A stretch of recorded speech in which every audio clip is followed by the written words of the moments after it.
the last 5 or 6 years, or 10 years maybe, music has become maybe as important to me as it ever has been, maybe as important as when I was a kid, and it was really a consolation to spend time with my records and feel comforted by them in a lonely kind of way. It just seems like in times where you're really struggling, it's the best coping strategy I think I've ever come across, and I think most people feel the same way regarding music. Yeah. In particular, a certain type of music making feels very grounding and centering and you know, almost as if the world makes sense, and that is singing harmony vocals with your family. Yeah. You know, I'm not into being overtly political, but I think that there is inherently the nature of people singing together, the defiance of it feels transcendent of politics, and in a way that's as political as you can get. Yeah. You know. Yeah. You know, like there's a it's just a human scale thing. Like there's a couple of things have been happening in the past year. I'm sorry, I'm rambling. No. I'm sounding like I'm losing my mind, but you know, it's you know, the AI on the horizon. Yes. The kind of oppressive nature, even if I would think that even people that agree with the current political regime are would feel oppressed to some degree by its omnipresence in their lives. Yeah. You know, it's just not something I think most people of a certain age grew up having to think about every day. Yeah. And I don't think it's particularly good for us. You know. So let me ask you, so in the middle of all this confusion, what does music do for you? Well, that's like it's the only place I feel like I'm powerful in any kind of way. Yeah. If I'm thinking about the prospect of certain freedoms being rolled back in our culture or in our government, how we treat each other, what do I use freedom for? What type of freedom am I talking about? And the one that's most important to me is freedom of thought, freedom of expression, have individual self-expression, and an imagination. That's where I'm freest, is in my mind. And so all of this is to say that I think making a record with your friends, making a record with your family is a modeled behavior and a coping strategy. To me, it's a model behavior of a way that I don't think is inaccessible to most people. They don't really have access maybe to making a record with their friends, but you could create with your friends. You can spend time with your friends in a way that is fulfilling to everyone, and that's all I really want to give. I don't think it's a big profound statement, honestly. I think it's just. I just think it's the right thing to do. In the statement you put out with the album, you said, "What I really want to do is grow my heart big enough to love everyone." Yeah, I could have. The 3 records could have really been boiled down to the one lyric on the record that is, "It's hard to stay in love with everyone." Yes. And it could have been done. Could have just put out not even a whole single, just a voice memo or something. But yeah. It feels unnatural and wrong to me to walk around with so much animosity towards people I don't know. I don't, we all have this sort of idea that we know the other side, or know that there are other sides, and that's a foolish thing to believe. Yeah, I know I think it's a problem both sides are having, is leaping to understand that there are no bridges left, it seems like. No, it's like there's no room to grow. There's no room to grow together. There's it's everybody's got their fists clenched, and if you like show any kind of weakness in that regard, it's suspect. Then you're complicit, or you're the wrong person. Does music or does writing in some way make you feel more open to loving everybody? No, not at all. No. It is love. I think it is love. Like whether or not I am capable of loving everybody, I think sharing music with the world and opening yourself up to making a connection with somebody that you don't know, which is what it requires for it to be successful in any way. By definition, the people that are putting it together in their consciousness are all people I don't know, and I don't expect that all of them have the exact same political beliefs or the exact same perspective that I do. And so that is an act of love. It's an act of trust. It's an act of faith of some sort. And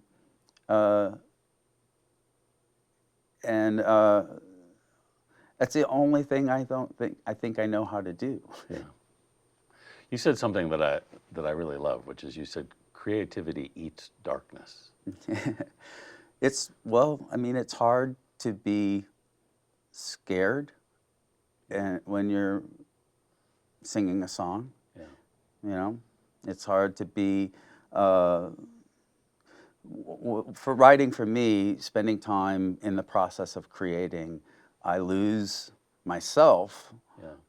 So therefore, I'm not situated in the world that is bothering me as a conscious human walking around and paying attention. Yeah.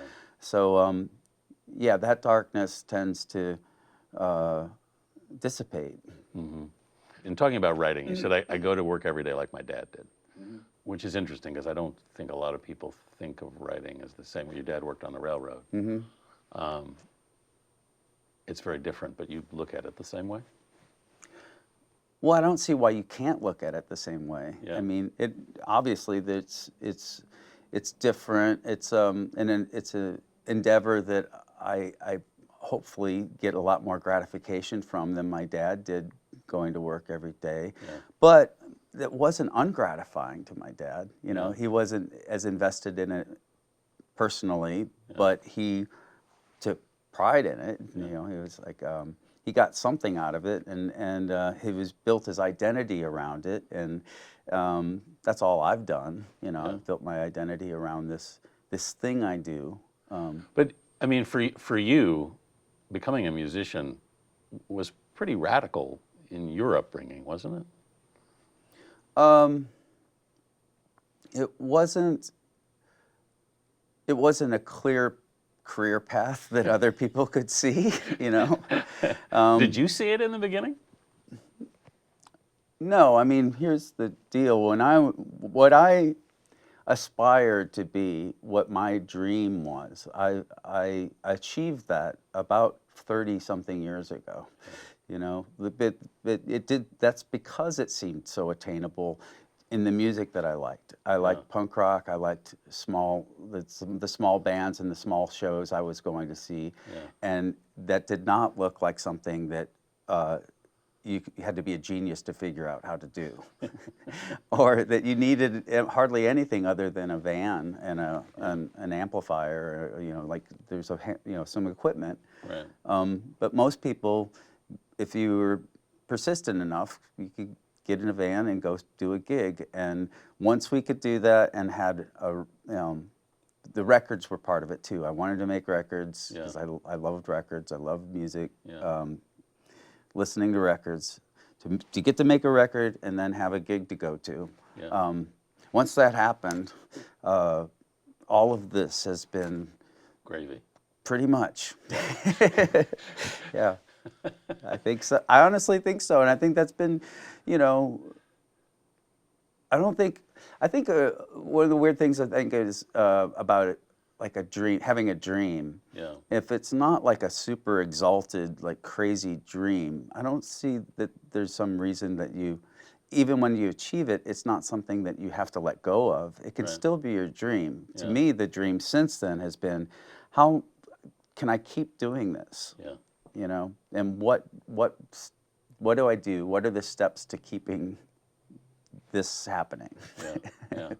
It's I think I read somewhere you said, I mean, what did your dad think about you doing this? Uh, my dad wasn't that invested in dissecting what was going to happen. I think my Yeah. dad. I think that in my family, and not just on in my extended family, uncles and cousins, Yeah. the idea was if this didn't work out, I guess I'd work on the railroad. Right. You know, I think Yeah. that like railroad families, that's pretty much, I think maybe without even saying it, that was the unspoken career path for most of us. Yeah. Did you think that might happen to you? Well, it happened to my brothers. I watched Yeah. them go to work, and I thought about it, but I don't think my mom wanted that to happen. Yeah. So she was pretty supportive of the music thing for a long time.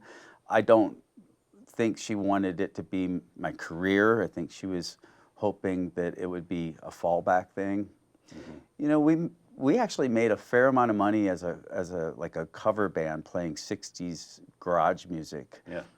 And when we decided that we weren't going to do that anymore and we were going to write our own songs, my mother was like incredulous. You know, like, how is this? Why would you stop doing this? Yeah. Can't you do both? Why can't you write your Yeah. own songs and play them and then? What was she worried about, do you think? Well, we had a good thing. And, you don't like leave money on the table when you get, 1,500 kids coming from all around the county to come see your band, and Yeah. I don't know. It was going well, but You were drawing 1,500 kids, really? That's a great crowd. it was a town with one cop, and you could sell quarter beers and to underage kids, and my mom would work the door and buy the barrels. I mean, it's a pretty good racket. What kind of money were you making? Enough to buy a lot of guitars, to be honest. I mean, everybody liked guitars in the day when they were when they were cheap, but Yeah. no, I don't think that it wasn't something that she saw long term, but she was supportive of it. My dad was to a certain degree. Maybe after I won a Grammy, Yeah.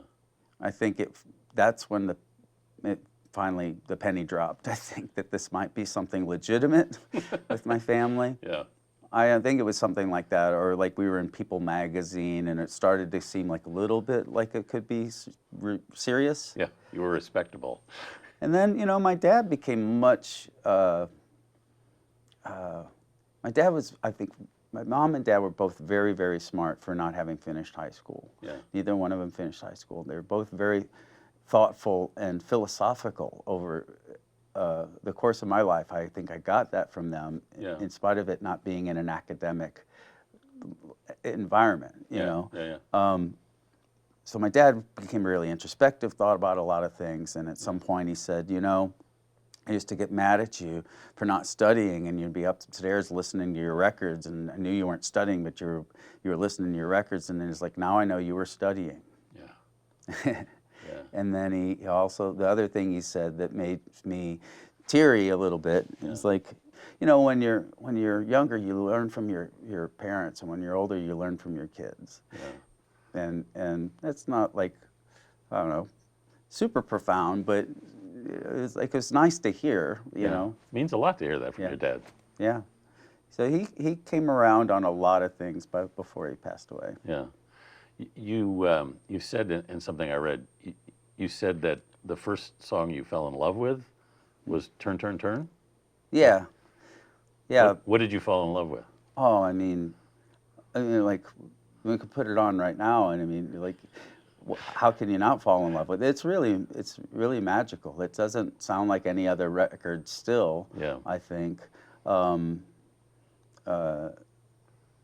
just the physical sound of it, you know, Yeah. is kind of Yeah. breathtaking. Lyrically, it has a spiritual element, and it has a, you know, contains a philosophy in a 2.5 minute pop song, you know. There's you know, it's just perfect. As perfect as something out of tune and underpowered can be, you know. Do songs teach you about yourself? Absolutely. I mean, that's the whole point. You don't set, I mean, I think some artists maybe sit down and go, I want to write a song about this. And Yeah. maybe I have on occasion thought like Yeah. that there's something I want to address. Yeah. The songs I have like that are more about things that I want to remember, like things I feel like I've learned, but I know I'll forget unless I have a song to sing that will remind me. Yeah. But most of the time, you write to find out what you want to say. You write to find out what it is that you didn't know was in you. It's an act of discovery. Yeah. That's one of the joys of it is when you can get to something that you surprise yourself with. Mm-hmm. Are you surprised in any way that it still matters as much? That you still, I mean, do you still look forward to going on the road? I do. Yeah. Yeah. It's been a sacrifice. I'm not saying that it's always been easy. It's been a sacrifice for my family. It's been a sacrifice for me physically, for sure, over a long period of time. But I still look at it on a nightly basis and go, I can't believe I get to do this. I really don't understand how that happened. I don't understand how I learned how to play the guitar, or when, or if I really did. It's all a dream. It's all a dream. I mean, I've definitely nurtured in myself, like I said, like this feeling, I want to feel like I deserve it. And part of wanting to feel like I deserve it means maintaining some sense of gratitude, maintaining some sense that it is a privilege, that you are extremely fortunate to be among a rare, tiny percentage of people that have ever lived, that have found something they love to do, and then get to do it, you know, and be able to financially take care of their family doing it. Yeah. You know, that's not something you should look at as take for granted. Yeah, it's true. It's interesting. Creativity to you does not at any time seem to be a burden.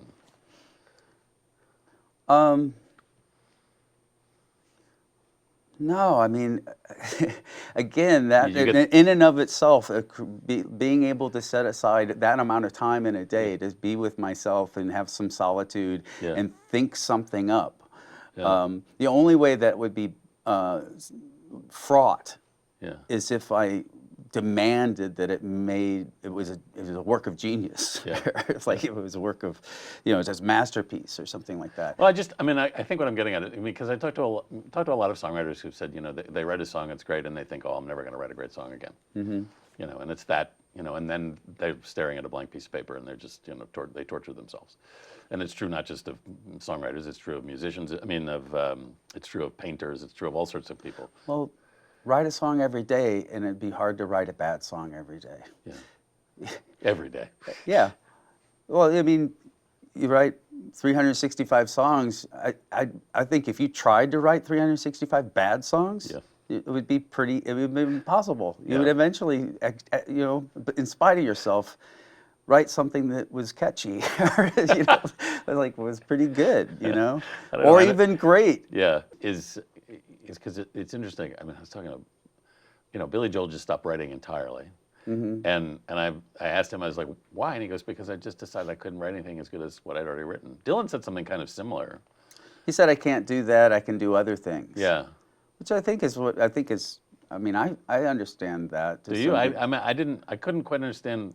I think it's also provocative to ask him a question like that, because a person that has been around as long as myself even, one of the things that people weigh you against that hurts more than anything else is against yourself. You know, it's not like being weighed against some other artist. is understandable. Yeah. Being expected to live up to something that has had a chance to be a part of someone's life for 20 years already. Yeah. You can't compete with that. You Yeah. can't compete with what other people have built up around your music. Yeah. You try and write like that, you can't. You have a song, I think the first line is that you were born at 17. I waited until 17 to get born. Yeah. Um, What did that mean? well, there's a whole lot of births and deaths on the record. Yeah. And there's a whole lot of me's, I think, that Yeah. I've tried to envision different paths for myself on this record. Yeah. You know, not in a multiverse sense, but in a very like sort of, you know, it's so easily when you look back on your life, there's so easily could not be sitting here for Yes, sure. yeah. You know. Yeah. But I do think that for me, it feels like certain periods in my life, I was waiting to try and figure out where the key was to unlock the person that I wanted to be. Yeah. I wanted to be comfortable on stage. Yeah. I'm not still for the most part. Really? I think that I'm confident on stage, but comfortable, not through a whole show for sure. That's interesting. How can you be confident but not comfortable? I'm confident in my ability to do because I have experience of doing it over and over and over again. Yeah. Am I comfortable when I inevitably am aware of the fact that someone's looking at me? Yeah. And you know, evolutionarily speaking, I'm still tuned into where the danger is, Yeah. as if I'm on the savannah and I'm looking for a lion. And so if I can scan an audience, I can see 1,000 people having a great time, and I will pick out the guy that's gone. I'll see him right away. I'm like, you know, an eye roll was like, you know, like And the you 14th row. I like, you know, no, I think I've talked to a lot of other performers. Yeah. You tend to spend a lot of your energy, Yeah. in spite of yourself, like fixating on the people that you're like, oh, I'm gonna have to work a little harder on this guy, you know. Do you take that personally? Not as much as I used to. No. I think no. I mean, The problem is them now, for sure. Yeah.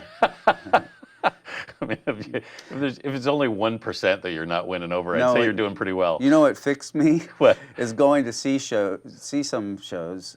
At some point, I was sitting there going, God, if this audience was all me, it would be the worst show of this performer's life. Because I was just like, I'm having a great time. I'm loving it, but I'm not like Yeah. I'm withholding of Yeah. like the you know, exuberance that you kind of live for when you're on stage. It's Yeah. like, you know, like you need those people that most of them aren't like me at all, and I'm really grateful for that. You got a song on this album with Stray Cats in the title, Mm-hmm. and they were the first band you saw. The Stray Cats were the first band I saw, which is kind of funny too, because it's sort of a 50s music in the 80s, Yeah. and so that's ground zero. And then about 30 years later, or 30 plus years later, we were on a bill in Spain, and they were playing on our day off. So I got to walk over from our hotel and watch the Stray Cats, and they were doing, I think, mostly the same songs, and walking with this crowd to go see the Stray Cats. And it was Spanish people coming out of the woodwork wearing 50s rockabilly clothes, Yeah. and all dressed up. It's like it wasn't just dress up for that day. Yeah. It was just like this, wow, there's this many people still into this thing. Yeah. And have found themselves in this identity in this Yeah. thing. I thought that was like, you know, it's like everybody should have something, like that. And it was like a really beautiful thing to get to witness. You have a fan base that has that kind of loyalty too. Yeah, I think that if you certain bands that tour a lot, certain bands that leave that room for the listener, leave room for the fans, Yeah. often tend to, like our band, foster an environment where people make their own connections, Yeah. and then something bigger than you grows up around your band, and that has happened to Wilco. Yeah. And at this point, I am just honored and thrilled to get to be a part of that, Yeah. because I think it's good. Yeah. I just think it's a good thing. Yeah. But I don't see. I know we're at the center of it to some degree, Yeah. but I don't see us as being the most important element of it for a lot of people at this point. I think that the camaraderie, the connection that they have, the very real day-to-day interactions and friendships that have grown out of it, we can't compete with that. Yeah. I mean, all we can do is not let them down, and like just try and keep showing up, you know. But even if it went away, they'd probably, there'd be like expos and reunions and stuff, I think. Does that feel like a responsibility? It feels, like having a congregation of some sort, Yeah. But not in a burdensome kind of way. Yeah. I think in a good way. I think that, Yeah. I mean, it's just like, your family, like you. Yeah.